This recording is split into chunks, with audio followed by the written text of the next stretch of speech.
Hello eighth class. हम क्या पढ़ रहे थे बच्चों? सैल अथवा चट्टानें। तो सैल में हमने कौन कौन सी चट्टानें पढ़ी? अवसादी चट्टान और कायांतरित चट्टान और आग्नेय सैल, आग्नेय चट्टान है ना, आग्नेय चट्टान, अवसादी चट्टान और कायांतरित चट्टान है ना। तो उसके बारे में हमने पढ़ा है कि किस तरह से आग्नेय सेल होती हैं, फिर उसमें क्या निकलता है, अवसादी सेल जो होती हैं उसके अंतर्गत क्या निकलता है, फिर वो दोनों किस रूप में परिवर्तित हो जाते हैं तो वो कायांतरित सेल बन जाती हैं। अब आज हम पढ़ेंगे स्थलाकृतियाँ। ठीक है, स्थलाकृतियाँ, स्थल अर्थात स्थल यानी कि जमीन की सतह, स्थलाकृतियाँ है ना। स्थलाकृतियाँ को हमने कितने भागों में बांटा है? 3 भागों में हम बांटते हैं। कौन कौन से? पर्वत, पठार और मैदान। ठीक है, कौन कौन से? पर्वत, पठार और मैदान। तो सबसे पहले हम पर्वत के बारे में जान लेते हैं कि पर्वत क्या होता है। आप लोग ने जब कभी सफ़र किया होगा तो आपने देखे होंगे कि बड़े बड़े ऊंचे पर्वत जो है वो पीछे छूटते आते हैं, गाड़ी आगे चलती जाती है। तो जो नुकीले, जो ऊपर की सतह जिसकी ऐसी नुकीली होती है और नीचे ऐसे एकदम तेजी से ढलान होता है, वो क्या कहलाते हैं? पर्वत कहलाते हैं। ठीक है, तो धरातल का वह भाग जो अपने आसपास के भाग से क्या होता है? अत्यधिक ऊंचा होता है और उसमें कई मतलब पेड़ पौधे लगे होते हैं। अर्थात समुद्र तल से इसकी कितनी होती है इसकी ऊंचाई? 1000 मीटर या इससे अधिक ऊंचा होता है तो वो क्या कहलाता है? वो पर्वत कहलाता है। क्या कहलाता है? वो पर्वत कहलाता है। तो पर्वत का शीर्ष भाग जो होता है वो क्या होता है? कम होता है। जैसा हमने बताया ना, पर्वत का शीर्ष भाग ये कैसा होता है? इस टाइप का होता है। तो शीर्ष भाग जो होता है ये कम होता है और ये नीचे का हिस्सा जो है वो चौड़ा होता है। और यह चोटी नुमा अर्थात इसकी ढाल कैसी होती है? तीव्र होती है। मतलब इस तरह से इसमें ऐसे ढलान पाई जाती है। इसकी ढाल क्या होती है? तीव्र होती है। पृथ्वी के संपूर्ण स्थलीय भाग के लगभग 20% भाग पर क्या होता है? पर्वतों का विस्तार पाया जाता है। मतलब पूरी पृथ्वी के कितने? 20% भाग पर इस पर्वत का जो विस्तार पाया जाता है। पर्वत के कई प्रकार होते हैं, जैसे कि ब्लॉक पर्वत, ज्वालामुखी पर्वत और ज्वालामुखी जिससे निकलते हैं और वलित पर्वत इत्यादि। पर्वत से हमको कई लाभ भी होते हैं। कौन कौन से लाभ? जैसे ये नदियों का उद्गम स्थल होता है। पर्वत के देखा होगा आपने, बीच से नदी कलकल करके बहती है। और ये पर्वत जो है वो जलवायु पे भी अपना प्रभाव डालते हैं। ठंड या गर्म ऋतुओं का भी इसका प्रभाव पड़ता है जलवायु पे भी। तथा इससे अनेक प्रकार के जो पर्वत जो है उस पर हमको अनेक प्रकार के खनिज पदार्थ प्राप्त होते हैं। तो हमने ये पढ़ लिया पर्वत के बारे में। ठीक है, तो जमीन की सतह में जो तत्व ऊंचाई पे होते हैं और ऊपर त्रिभुजाकार आकृति होती है जिसकी ऊपर से नुकीली और ढलान होती है, वो क्या कहलाते हैं? पर्वत कहलाते हैं। ठीक है, जैसे ये क्या हुआ? पर्वत हो गए इस टाइप से। अब अपन पढ़ेंगे पठार। तो पठार क्या होते हैं? ये ऊंचे तो होते हैं लेकिन ऊपर इनके क्या होता है? पठार का ऊपर क्या है? ऐसा मेज की आकृति होती है, मतलब समतल होते हैं ऊपर से ये, तो वो क्या कहलाते हैं? पठार कहलाते हैं। अर्थात धरातल का वह भाग जो ऊंचा, विस्तृत एवं ऊपर से मेज की भांति क्या होता है? ऊपर से इसका भाग क्या होता है? ऊपर से ये इस टाइप के हो जाते हैं। तो ये क्या कहलाते हैं? ये हो गए पठार। मतलब ऊपर से इसका भाग जो नुकीला नहीं होता है, ये मेज की भांति होता है।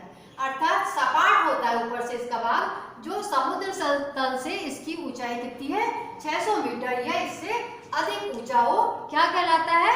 पठार कहलाता है। अब पठार भी जो होते हैं वो कई प्रकार के होते हैं। कौन कौन से? पर्वतीय पठार और महाद्वीपीय पठार और तटीय पठार। पर्वतीय जो पर्वत के से पाए जाते हैं और महाद्वीप में जो पाए जाते हैं महाद्वीपीय पठार, और जो तट अथवा किनारे पाए जाते हैं वो होते हैं तटीय पठार, है ना। अब हम पढ़ेंगे इनमें से भी हमको क्या मिलता है? खनिज पदार्थ और कई जो उपजाऊ चीजें जो है वो हमको पठार से भी प्राप्त होती है। अब हम तीसरा आ जाते हैं मैदान। अब मैदान तो आपने सबने देखा होगा, अपने आसपास मैदान आपने देखा है कि नहीं? मैदान जहाँ पे मकान बनते हैं, जहाँ हम लोग निवास करते हैं। हम लोग पर्वत पे तो नहीं रहते ना ही हम लोग पठार पे रहते हैं। हम लोग कहाँ निवास करते हैं? मैदान में निवास करते हैं। तो मैदान ऐसा स्थल है, धरातल का समतल हिस्सा है। कौन सा हिस्सा है ये मैदान? धरातल का समतल हिस्सा, जो कि कम ऊंचाई वाला भाग जो होता है वो क्या कहलाता है? मैदान कहलाता है।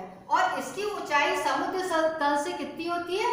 लगभग 350 मीटर होती है। और मैदान में भी कई प्रकार के होते हैं, जैसे कि मैदान जो होते हैं वो मानव के निवास के लिए सबसे प्रमुख, क्योंकि हमारा घर है वो कहाँ बनता है? मैदान में बनता है। अब मैदान में तो हमको विभिन्न प्रकार की वस्तुएं मिलती है कि नहीं?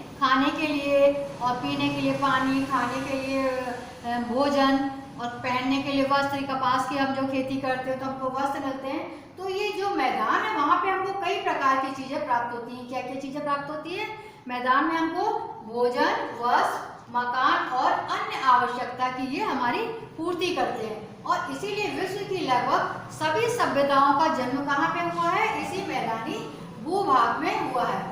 इसीलिए मैदान को क्या कहते हैं? सभ्यता का पालना। सभ्यता का पालना इसलिए कहते हैं क्योंकि ये कई सभ्यता जो है वो मैदान में पलती है, इसीलिए इसको क्या बोलते हैं? सभ्यता का पालना कहा जाता है। और पृथ्वी का ये सबसे विकसित भाग है, मतलब पृथ्वी का ये ऐसा क्षेत्र है जो कि सबसे ज्यादा विकसित होता है, मैदानी भाग है ना, इसलिए इसको मैदान कहते हैं। और ये सबसे विकसित भाग होता है, यहाँ पे मनुष्य जो है वो क्या होता है?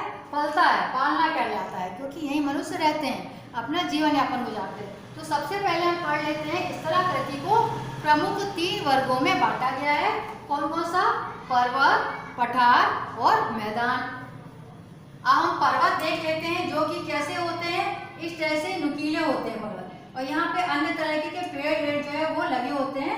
इस तरह से नुकीला भाग जो होता है वो पर्वत कहलाता है। आपने देखा होगा गाड़ी में जब आप कहीं यहाँ बाहर जा रहे हो, रास्ते में जंगल में कई ऊंचे ऊंचे पर्वत पड़ते हैं ना, तो पर्वत क्या होते हैं? धरातल का वह भाग होता है जो अपने आसपास के भाग से अत्यधिक क्या होता है? ऊंचा होता है, अर्थात समुद्र तल से कितना होती है इसके? 1000 मीटर इससे या इससे अधिक ऊंचा होता है। यह क्या कहलाता है? पर्वत कहलाता है। पर्वत का जो शीर्ष भाग होता है यह है क्या है? इसका शीर्ष भाग। पर्वत का जो शीर्ष भाग जो होता है वो क्या होता है? कम चौड़ा होता है। शीर्ष भाग इसका क्या होगा? ये कम चौड़ा होता है और ये नीचे ज्यादा चौड़ा होता चला जाता है। और यह चोटी नुमा तथा इसकी ढाल जो होती है वो तीव्र होती है, मतलब ऐसी तीव्र ढाल का ये होता है। और यह पृथ्वी का संपूर्ण स्थलीय भाग के लगभग कितना % भाग पर्वत होता है? 20% भाग पर्वत का जो है विस्तार पाया जाता है। पर्वत जो है वो कई प्रकार के होते हैं। कौन कौन से पर्वत होते हैं? ब्लॉक पर्वत होते हैं और ज्वालामुखी, वलित पर्वत इत्यादि। पर्वत से भी हमको कई लाभ मिलते हैं, जैसे कि ये नदियों का उद्गम स्थल होते हैं और जलवायु पे भी ये प्रभाव डालते हैं, तथा इनमें से हमको क्या प्राप्त होता है? खनिज पदार्थ प्राप्त होता है। अब हम पढ़ लेते हैं पठार के बारे में एक बार फिर से। पठार धरातल का वह भाग होता है जो ऊंचा, विस्तृत एवं ऊपर से कैसा होता है? एक मेज की भांति क्या होता है? ये समतल होता है ऊपर से, और इससे इसका ये जो है ये समुद्र से 600 मीटर या इससे अधिक ऊंचा होता है, ये कहलाता है पठार कहलाता है। और इससे कई प्रकार के क्या होते हैं? हमको कई प्रकार इसके होते हैं। कौन कौन से? जैसे कि पर्वतीय पठार, महाद्वीपीय पठार, तटीय पठार, है ना। और इससे हमको क्या मिलते हैं? इनसे भी हमको खनिज पदार्थ प्राप्त होते हैं जो कि बहुत ही उपयोगी होते हैं, और अन्य उपजाऊ चीजें जो है वो हमको पठार से प्राप्त होती हैं। अब हो जाता है मैदान। अब धरातल का वह समतल हिस्सा जहाँ पे मनुष्य निवास करते हैं, समतल तथा कम ऊंचाई वाला भाग जो क्या है कहलाता है? मैदान कहलाता है। और इसकी ऊंचाई समुद्र तल से कितनी होती है? 350 मीटर होती है। अब मैदान भी कई प्रकार के होते हैं, और मैदान मानव के निवास के लिए क्या होते हैं? सबसे उपयुक्त स्थान होते हैं, क्योंकि मैदान में ही मनुष्य को क्या मिलता है? भोजन, वस्त्र तथा मकान इत्यादि अपनी आवश्यकता की जो पूर्ति है मनुष्य कहाँ से करता है? मैदान से करता है। इसीलिए विश्व की लगभग सभी सभ्यताओं का जन्म कहाँ पे हुआ है? मैदान में हुआ है, और मैदानी भूभाग में हुआ है। और मैदान को सभ्यता का पालना कहा जाता है। क्यों? क्योंकि अनेक जो सभ्यताएं हैं उनका जो पालन है वो कौन करता है? मैदान करता है, इसलिए मैदान को सभ्यता का पालना कहा जाता है। और पृथ्वी का ये सबसे कौन सा विकसित भाग होता है? मैदान। तो आज हमने जैसा कि समझ लिया किसके बारे में? पर्वत, पठार और मैदान के बारे में, है ना। इसके बाद पृथ्वी पर जो है वो अनेक तरह की हलचल होती रहती है। बाह्य और धीमी हलचल जो कि हमेशा जो है धीरे धीरे होती रहती है पृथ्वी पर, और दूसरी होती है आंतरिक हलचल। आंतरिक हलचल के अंतर्गत आ जाता है भूकंप और ज्वालामुखी, और बाह्य हलचल के अंतर्गत आता है वलय, भ्रंश। जो जमीन की सतह में होती है उसमें छोटे छोटे जो है वो परिवर्तन होते रहते हैं। तो कल हम जो है इसके बारे में पढ़ेंगे कि जमीन में जो परिवर्तन होते हैं भूमि में, जो धीरे धीरे होते हैं और अचानक आंतरिक भाग में होते हैं और तेजी से होते हैं। कल हम उसके बारे में पढ़ेंगे कि वो कौन से होते हैं जो परिवर्तन होते हैं आंतरिक भाग में होते हैं, जैसे ज्वालामुखी, है ना, भूकंप इत्यादि आना, आंतरिक भाग की जो सतह है वो परिवर्तित होती है, तो इससे ये मतलब होता है। और जब बाहरी भाग होती है उसमें जो धीरे धीरे परिवर्तन होते रहते हैं वलय भ्रंश कहलाते हैं, उसके बारे में हम कल पढ़ेंगे। आज हमने पढ़ लिया स्थल मतलब जमीनी सतह, स्थल आकृतियाँ 3 मुख्य वर्गों में इसको विभाजित किया गया है, पर्वत, पठार और मैदान। तो आज आप ये नोट डाउन कर लीजिए, पर्वत क्या है आपको समझ में आ गया होगा, पठार क्या होते हैं, ऊंचे तो होते हैं लेकिन पर्वत के अपेक्षा कम ऊंचे होते हैं, ऊपर से ये मेष की भांति समतल होते हैं। मैदान भाग जो निचले हिस्सा होता है, पृथ्वी का हिस्सा, मैदानी भाग जहाँ हम निवास करते हैं वो मैदान कहलाता है। तो आज के लिए बच्चों इतना ही, नेक्स्ट हम कल पढ़ेंगे ज्वालामुखी और भूकंप के बारे में। उसको आप अपनी कॉपी में लिख लीजिए कि स्थलाकृतियाँ 3 भागों में इनको विभक्त किया गया है, पर्वत, पठार और मैदान। ठीक है।